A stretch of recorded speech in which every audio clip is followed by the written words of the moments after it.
ನಮಸ್ಕಾರ ವೀಕ್ಷಕರೇ, ನಾನು doctor Narayan Madkile, ayurvedic sexologist, ayurvedic consultant, ಬೆಂಗಳೂರಿನಲ್ಲಿ ಪ್ರಾಕ್ಟೀಸ್ ಮಾಡ್ತೀನಿ. ಡಯಾಬಿಟೀಸ್ ಪೇಷಂಟ್ನಲ್ಲಿ ಫಂಗಲ್ ಇನ್ಫೆಕ್ಷನ್ ಈ ವಿಷಯ ಬಗ್ಗೆ ನಾನು ಮುಂಚೆ ಮಾತಾಡಿದ್ದೀನಿ. ಬಟ್ ಅದು ಆ್ಯಕ್ಚುಲಿ ಸೆಕ್ಸುವಲಿ ಟ್ರಾನ್ಸ್ಮಿಟೆಡ್ ಡಿಸೀಸ್ ಅಥವಾ STDನಲ್ಲಿ ಕಂಬೈನ್ ಆಗಿ ಮಾತಾಡಿದ್ದು. ಇವತ್ತು ಸೆಪರೇಟ್ ಮಾತಾಡ್ತಾ ಇದ್ದೀನಿ. ಯಾಕಂದರೆ ರೀಸೆಂಟ್ಲಿ ನಮ್ಮ ಹತ್ರ ಲಾಸ್ಟ್ 2-3 ತಿಂಗಳಿಂದ ಏನು ಅಬ್ಸರ್ವ್ ಮಾಡ್ತಾ ಇದ್ದೀನಿ, ಇದರ ಸಂಖ್ಯೆ ತುಂಬ ಜಾಸ್ತಿ ಆಗಿದೆ. ಸ್ಪೆಷಲಿ ಯಂಗ್ ಡಯಾಬಿಟೀಸ್ ಪೇಷಂಟ್ಸ್ನಲ್ಲಿ, ಅಥವಾ ಅವ್ರಿಗೆ ಡಯಾಬಿಟೀಸ್ ಇದೆ ಅಂತ ಗೊತ್ತಿಲ್ಲ, ಜಸ್ಟ್ ಫಂಗಲ್ ಇನ್ಫೆಕ್ಷನ್ ಆಗ್ತಾ ಇದೆ, ಕ್ರ್ಯಾಕ್ಸ್ ಆಗಿದೆ, ಪೆನಿಸ್ ಮೇಲೆ ವೈಟ್ ಆಗಿ ಜಲ್ಲಿ ಜಲ್ಲಿ ಕ್ರೀಮ್ ಥರ ಬರ್ತಾ ಇದೆ, ನವೆ ಇದೆ, ರೆಡ್ನೆಸ್ ಆಗಿದೆ ಅಂತ ನಮ್ಮ ಹತ್ರ ಬಂದರೆ, ಸರ್ ನಿಮಗೆ ಶುಗರ್ ಏನಾದರೂ ಇದೆಯಾ, ಮುಂಚೆ ಚೆಕ್ ಮಾಡಿದ್ರೆ, ಸರ್ ನನಗೆ ಶುಗರ್ ಇಲ್ಲ ಸರ್, ನನ್ನ ಮನೆಯಲ್ಲಿ ಯಾರಿಗೂ ಶುಗರ್ ಇಲ್ಲ, ಒಂದ್ಸತಿ ಟೆಸ್ಟ್ ಮಾಡೋಣ, ಸ್ವಲ್ಪ ಕೈ ತೋರಿಸಿ ಅಂತ ಅಲ್ಲಿ ಇಮಿಡಿಯೇಟ್ GRBS ಮಾಡಿ ನೋಡಿಬಿಟ್ರೆ ಶುಗರ್ 450 ಇದೆ. ಆ ಪೇಷಂಟ್ ಅಕ್ಸೆಪ್ಟ್ ಮಾಡೋಕ್ಕೆ ರೆಡಿ ಇಲ್ಲ ನನಗೆ ಶುಗರ್ ಇದೆ ಅಂತ. ಯಾಕಂದರೆ ನನಗೆ ರಾತ್ರಿ ರೀಸೆಸ್ಗೆ ಎದ್ದೇಳೋಕ್ಕಾಗಲ್ಲ, ನಾನು ರಾತ್ರಿ ರೀಸೆಸ್ ಮಾಡೋವಲ್ಲಾದರೆ ಬೆಳಗ್ಗೆನೇ ಎದ್ದೇಳ್ತೀನಿ, ನನಗೆ ಶುಗರ್ ಹೇಗೆ ಬರುತ್ತೆ. ಎರಡನೇ ಪಾಯಿಂಟ್ ಅಂದರೆ ನನಗೆ ವೇಟ್ ಲಾಸ್ ಆಗಿಲ್ಲ, ವೇಟ್ ಗೇನ್ ಆಗಿಲ್ಲ, ನನಗೆ ಹೇಗೆ ಶುಗರ್ ಬರುತ್ತೆ. ಮೂರನೇದು ಅವ್ರದ್ದು ಏನು ಲಾಜಿಕ್ ಅಂದರೆ, ಸರ್ ನನಗೆ ಸುಸ್ತು ಆಯಾಸ ಏನೂ ಇಲ್ಲ, ನನಗೆ ಹೇಗೆ ಶುಗರ್ ಬರುತ್ತೆ. ನಾಲ್ಕನೇದು ಲಾಜಿಕ್ ಏನಂದರೆ, ನನಗೆ ಇವಾಗ ಸದ್ಯಕ್ಕೆ ಯಾವುದೇ ರೀತಿ ಸೆಕ್ಸ್ನಲ್ಲಿ ಸಮಸ್ಯೆ ಆಗ್ತಾಯಿಲ್ಲ, ನನಗೆ ಹೇಗೆ ಶುಗರ್ ಆಗುತ್ತೆ ಅಂತ. ಇದು ಪ್ರೀ ಡಯಾಬಿಟಿಸ್ ಸ್ಟೇಜ್ ಅಥವಾ ಜಸ್ಟ್ ಅರ್ಲಿ ಪೂರ್ವ ಲಕ್ಷಣಗಳು ಶುಗರ್ದು ಅಂತ ಹೇಳ್ಬೋದು. ಆ ಟೈಮ್ನಲ್ಲಿ ನಿಮಗೆ ಡಯಾಬಿಟಿಕ್ ಟ್ರೀಟ್ಮೆಂಟ್ ಸ್ಟಾರ್ಟ್ ಮಾಡಲಿ ಬಿಡಲಿ, ಬಟ್ ಫಂಗಸ್ನ ಟ್ರೀಟ್ ಮಾಡೋದು ತುಂಬ ಇಂಪಾರ್ಟೆಂಟ್. ಯಾಕಂದರೆ ಒಂದ್ಸತಿ ಫಂಗಸ್ ಬೆಳೀತಂದರೆ ಜಾಸ್ತಿ ದಿನ ಬಿಡೋದೇ ಇಲ್ಲ. ಸೊ ಫಂಗಲ್ನ ನಾವು ಟ್ರೀಟ್ ಮಾಡಬೇಕಂದ್ರೆ ಶುಗರ್ನ ಕಂಟ್ರೋಲ್ ಮಾಡಲೇಬೇಕು. ಎಷ್ಟೋ ಪೇಷಂಟ್ಸ್ ಹೇಳ್ತಾರೆ, ಸರ್ ನನಗೆ ಡಯಾಬಿಟೀಸ್ ಮೆಡಿಸಿನ್ ಕೊಡಬೇಡಿ, ಯಾಕಂದರೆ ಒಂದ್ಸತಿ ಹೇಳ್ತಾರೆ ಸ್ಟಾರ್ಟ್ ಮಾಡಿದ್ರೆ ಮತ್ತೆ ಸ್ಟಾಪ್ ಮಾಡೋಂಗಿಲ್ಲ. ಆ ಥರ ಏನಿರಲ್ಲ.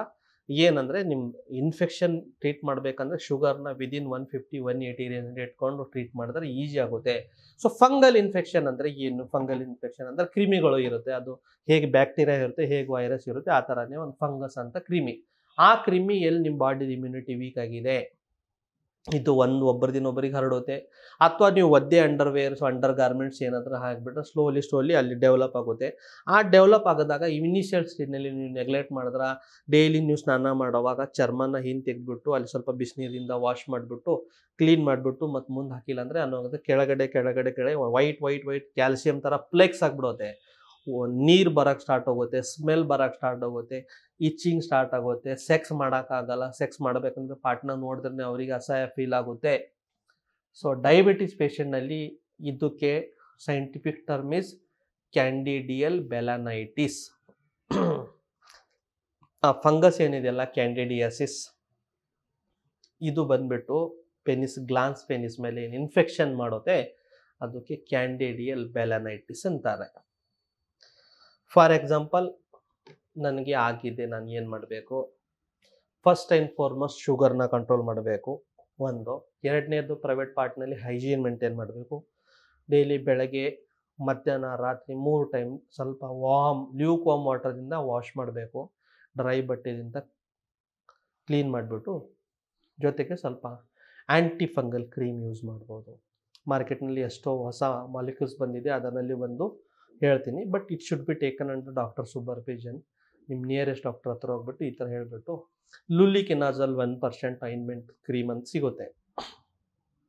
ಈ ಲುಲಿಕಿನಾಜಲ್ನ ಬೆಳಗ್ಗೆ ಸ್ನಾನ ಆದಮೇಲೆ ಒಂದ್ಸತಿ ಆ ಪರ್ಟಿಕ್ಯುಲರ್ ಪೆನಿಸ್ ಏನಿರುತ್ತಲ್ಲ, ಇದು ಚೆನ್ನಾಗಿ ವಾಶ್ ಮಾಡಿ ಕ್ಲೀನ್ ಮಾಡಿ ಚರ್ಮನ ಹಿಂದೆ ಎಳೆದ್ಬಿಟ್ಟು ಈ ಗ್ಲಾನ್ಸ್ ಪೆನಿಸ್ ಮೇಲೆ ಚೆನ್ನಾಗಿ 1 layer of ointment cream apply ಮಾಡಿ ತಿರ್ಗಾ ಚರ್ಮನ ಮುಂದೆ ತಗೊಳ್ಳಿ.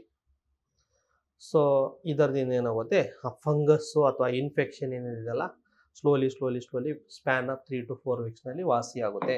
ಅದರ ಜೊತೆ ಇಂಟರ್ನಲ್ಲಿ ಸ್ವಲ್ಪ medicine, if in case sugar ಕಂಟ್ರೋಲ್ನಲ್ಲಿ ಇದ್ದರೆ ಶುಗರ್ಗೆ ಕಂಟ್ರೋಲ್ ಮಾಡೋಕ್ಕೆ ಮೆಡಿಸಿನ್ ತೊಗೋಬೇಕು. ಸ್ವಲ್ಪ ಬ್ಲಡ್ ಪ್ಯೂರಿಫೈಯರ್, ರಕ್ತ ಶೋಧಕ ಔಷಧಿ ತೊಗೋಬೇಕು. ಅದು ಗಂಧಕ ರಸಾಯನ ತೊಗೋಬೋದು, ಬೆಳಗ್ಗೆ ಒಂದು, ರಾತ್ರಿ ಒಂದು 15 ದಿನ. ಜೊತೆಗೆ ಆರೋಗ್ಯವರ್ಧಿನಿ ವಟಿ, ನಿಮ್ಮದು ಡೈಜೆಷನು ಮತ್ತು ನಿಮ್ಮ ಲಿವರ್ ಫಂಕ್ಷನ್ಸ್ನ ಇಂಪ್ರೂವ್ ಮಾಡೋಕ್ಕೆ ಬೆಳಗ್ಗೆ ಒಂದು, ರಾತ್ರಿ ಒಂದು ತೊಗೋಬೇಕು. ಬ್ಲಡ್ ಪ್ಯೂರಿಫೈಯರ್ ಅದು ಬೆಳಗ್ಗೆ ರಾತ್ರಿ ತೊಗೊಳ್ಳಿ. ಒದ್ದೆ ಅಂಡರ್ವೇರ್ ಹಾಕಬೇಡಿ, ಡ್ರೈ ಆಗಿ ಅಂಡರ್ವೇರ್ ಯೂಸ್ ಮಾಡಿ. ಗಾಯ ವಾಚೋರಿಗೆ ಸ್ವಲ್ಪ ಸೆಕ್ಸ್ನ ಅವಾಯ್ಡ್ ಮಾಡಿ. ಸೆಕ್ಸ್ ಮಾಡಲೇಬೇಕು, ಹೊಸ ಮದುವೆ ಆಗಿದೆ ಅಂದರೆ ಸ್ವಲ್ಪ ಕೊಂಡೋಮ್ ಯೂಸ್ ಮಾಡಿಬಿಟ್ಟು ಸೆಕ್ಸ್ ಮಾಡ್ಬೋದು. ಬಟ್ ಆ ಪಾರ್ಟ್ನ ಜಾಸ್ತಿ ರಬ್ ಮಾಡೋಕ್ಕೆ ಹೋಗಬೇಡಿ, ಯಾಕಂದರೆ ರಬ್ ಆದರೆ ಆಲ್ರೆಡಿ ಅದು ಗಾಯ ಆಗಿದೆ, ಮತ್ತು ಗಾಯ ಮೇಲೆ ತಿರ್ಗಾ ಗಾಯ ಆಗಬಾರ್ದಂತ. ಸೊ ಫಂಗಲ್ ಇನ್ಫೆಕ್ಷನ್ ಆಗಲೇಬಾರ್ದು ಅಂದರೆ ಒಂದು ಹೈಜೀನ್ ಇಸ್ ವೆರಿ ಇಂಪಾರ್ಟೆಂಟ್. ಎರಡನೇ control of sugar is very important. ಮೂರನೇದು ಏನಂದರೆ, ನಿಮಗೆ ಸ್ವಲ್ಪನೂ ಇನ್ಸ್ಟಂಟ್ಲಿ ನಿಮಗೆ ಇನ್ನೂ ಜಸ್ಟ್ ಸಿಂಪ್ಟಮ್ ಕಾಣಿಸ್ತಾ ಇದ್ದರೆ ಇಮಿಡಿಯೇಟ್ಲಿ ಫಸ್ಟ್ ವೀಕ್ನಲ್ಲಿನೇ ಟ್ರೀಟ್ ಮಾಡಿದ್ರೆ ಬೇಗ ವಾಸಿ ಆಗುತ್ತೆ. ನ್ಯೂಯೆಸ್ಟ್ ಕಾಯಿಲೆನ ಡಿಲೇ ಮಾಡಿದ್ರೆ ಏನಾಗುತ್ತೆ ಅಷ್ಟೇ ನಿಮಗೆ ವಾಸಿ ಆಗೋಕ್ಕೆ ಡಿಲೇ ಆಗುತ್ತೆ. ಜೊತೆಗೆ ರಿಅಕರೆನ್ಸ್ ಇಸ್ ವೆರಿ ಇಂಪಾರ್ಟೆಂಟ್. ಇದರಲ್ಲಿ ಫಂಗಲ್ ಟ್ರೀಟ್ಮೆಂಟ್, ಯಾವುದೋ ಫಂಗಲ್ ಟ್ರೀಟ್ಮೆಂಟು ಹೋಗುತ್ತೆ ಬರುತ್ತೆ ಹೋಗುತ್ತೆ ಬರುತ್ತೆ, ಅದಕ್ಕೆ ರಿಲ್ಯಾಪ್ಸ್ ಆಗಬಾರ್ದು ಅಂದರೆ ಏನು ಮಾಡಬೇಕು, ನೀವು ಲಾಂಗರ್ ಟ್ರೀಟ್ಮೆಂಟ್ವರೆಗೆ ಸ್ವಲ್ಪ ನಾನು ಯೂಸ್ ಮಾಡಿದ್ವಿ ಆಯಿಂಟ್ಮೆಂಟು ಕಡಿಮೆ ಅನಿಸ್ತಾ ಇದೆ ಅಂದರೆ ಸ್ಟಾಪ್ ಮಾಡಬಾರ್ದು. ಡಾಕ್ಟರ್ 3 ವೀಕ್ಸ್ 4 ವೀಕ್ಸ್ ಹೇಳಿದ್ದಾರೆ, ನಿಮಗೆ ಏನೂ ಡಿಸ್ಕಂಫರ್ಟ್ ಇಲ್ಲ ಅಂದ್ರೆ ಬಟ್ ಸ್ಟಿಲ್ ಅಪ್ಲೈ ಮಾಡಿ. ಯಾಕಂದರೆ 99% ಫಂಗಸ್ ಡೆತ್ ಆಗಿದಿರುತ್ತೆ, 10% ಹಾಗೆ ಉಳಿದಿರುತ್ತೆ. ಆ 10% ಸಾಯ್ಬೇಕಂದ್ರೆ ಸ್ವಲ್ಪ ಟೈಮ್ ಹಿಡಿಯುತ್ತೆ. ಆ ಥರ ಅದಕ್ಕೆ ನೀವು 10-15 ದಿನ ಕಡಿಮೆ ಆದ್ರೂ ತಿರ್ಗಾ ಒಂದು 15 ದಿನ ಎಕ್ಸ್ಟ್ರಾ ಆಯಿಂಟ್ಮೆಂಟ್ ಯೂಸ್ ಮಾಡಬೇಕು. ಯಾಕಂದರೆ ಅಲ್ಲೆಲ್ಲ ಒಂದು ಸರ್ತಿ ಕಂಪ್ಲೀಟ್ಲಿ ಫಂಗಿಸೈಡ್ ಆಗಬೇಕು, ಎಲ್ಲ ಫಂಗಸ್ ಸತ್ತು ಹೋಗಬೇಕು. 5-10% ಇನ್ನೂ ಉಳಿದಂದರೆ ಮತ್ತು 2 ತಿಂಗಳು 3 ತಿಂಗಳು ಮತ್ತು ಅದರ ಫೇವ್ರೇಟ್ ಫುಡ್ ಏನಾದರೂ ಬದನೆಕಾಯಿ ತಿಂದ್ರೆ, ಆಲೂಗಡ್ಡೆ ತಿಂದ್ರೆ, ಸ್ವೀಟ್ಸ್ ತಿಂದ್ರೆ, ಜಾಸ್ತಿ ಹೀಟ್ ನಾನ್ ವೆಜ್ ಏನಾದರೂ ತಿಂದ್ರೆ ತಿರ್ಗಾ ರಿಲ್ಯಾಪ್ಸ್ ಆಗೋದು.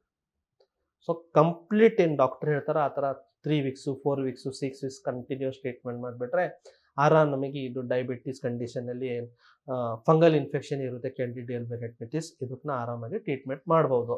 ಇನ್ ಕೇಸ್ ಈ ಥರ ಯಾವುದೋ ವಿಷಯ ಬಗ್ಗೆ ತಮಗೆ ತಿಳಬೇಕು, ಯಾವುದೋ ವಿಷಯ ಬಗ್ಗೆ ತಮಗೆ ಮಾಹಿತಿ ಬೇಕಂದರೆ ಕೆಳಗಡೆ ಕಮೆಂಟ್ ಬಾಕ್ಸ್ನಲ್ಲಿ ಕಮೆಂಟ್ ಮಾಡಿ. ಬರುವ ದಿನಗಳಲ್ಲಿ ಆ ಪರ್ಟಿಕ್ಯುಲರ್ ವಿಷಯ ಬಗ್ಗೆ ನಾನು ಮಾತಾಡ್ತೀನಿ. ಧನ್ಯವಾದ.